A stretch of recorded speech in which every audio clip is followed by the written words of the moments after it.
Welcome to my new YouTube channel, Taste and Travel Tales with Tanu. 3, 2, 1 ಮಾಡೋದಾದರೆ ಸುಮಾರು 10 to 15 ತೊಂಡೆಕಾಯಿನ chop ಮಾಡಿ ಅದನ್ನು ಒಂದು ವಿಷಲ್ ಕುಕ್ಕರಲ್ಲಿ ಕೂಗಿಸ್ಬೇಕು.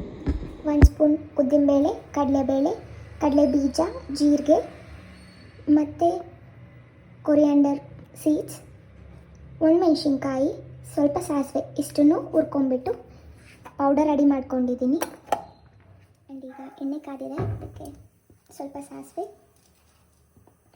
ಸ್ವಲ್ಪ ಉದ್ದಿನಬೇಳೆ, ಲೈಕ್ 1 ಸ್ಪೂನ್ ಆ್ಯಂಡ್ 1 ಸ್ಪೂನಷ್ಟು ಕಡಲೆಬೇಳೆ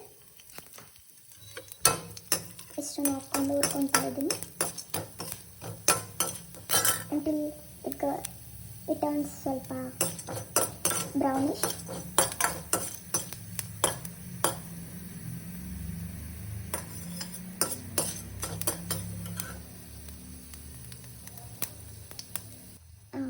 ಇವಾಗ ಗೋಲ್ಡನ್ ಬ್ರೌನ್ ಬಂದಿದೆ.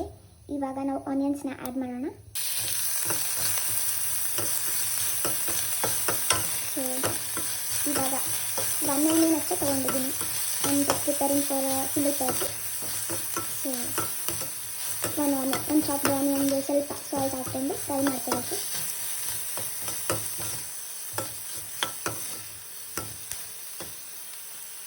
ಸೊ ಇದಕ್ಕೆ ನಾನು 2 ಸ್ಪೂನ್ಸ್ ಆಗೋ powder which I had prepared add ಮಾಡಿದ್ದೀನಿ. ಮತ್ತು ಇದಕ್ಕೆ ಹುಣಸೆಹಣ್ಣು ಸ್ವಲ್ಪ ಪುಟಾಣಿ ಗಾತ್ರದ್ದು ನೆನೆಸಿಟ್ಟಿದ್ದೆ, ಅದನ್ನು ಆ್ಯಡ್ ಮಾಡಿ ಸ್ವಲ್ಪ ಹೊತ್ತು ಕುದಿಸ್ಕೊಳ್ಳೋಣ.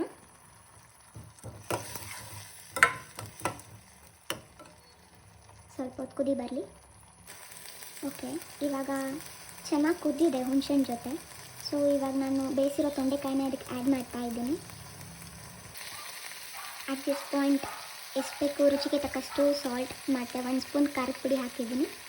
ಸೊ ಇವಾಗ ಖಾರ ಮತ್ತು ಉಪ್ಪು ಜೊತೆ ಇದು ಸ್ವಲ್ಪ ಕುದಿಬೇಕು. ಮತ್ತು ಬೇಯಿಸಿರೋ ತೊಂಡೆಕಾಯಿ ವಾಟರ್ ಇರುತ್ತೆ, so it contains all the nutrients required. ಅದನ್ನು ಆ್ಯಡ್ ಮಾಡಿ ನಿಮಗೆ ಬೇಕಿರೋ ಕನ್ಸಿಸ್ಟೆನ್ಸಿಗೆ ಇವಾಗ ಕೊತ್ತಂಬರಿ ಹಾಕ್ಬಿಟ್ಟು ಸ್ವಲ್ಪ ಹೊತ್ತು ಕುದಿಯೋಕ್ಕೆ ಬಿಡ್ತಿದ್ದೀನಿ.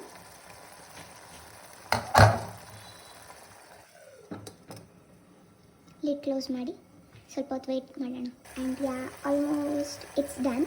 ಈಗ ನೋಡ್ತಿದ್ದೀರಾ ಈ ಕನ್ಸಿಸ್ಟೆನ್ಸಿಗೆ ಬಂದಿದೆ.